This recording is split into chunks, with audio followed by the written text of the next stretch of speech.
তো সেই কারণে যেহেতু এখানে ভালো কিছু হচ্ছে, কি ভালো কিছু হচ্ছে, এই আশ্রমেতে তোমাদের জন্য একটু আগে বলেছি আমি, মন্দির আর আশ্রমের পার্থক্য আছে।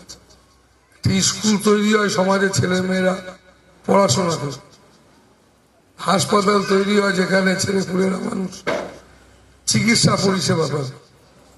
আশ্রম তৈরি হয় কেন না, মানুষ যাতে করে তার মনুষ্যত্বের সন্ধান করতে পারে, মানুষ যাতে করে তার নিজেকে খুঁজে পায়, মানুষ যাতে চিন্তা ভাবনা করতে পারে যে মানব জীবনের উদ্দেশ্য কি।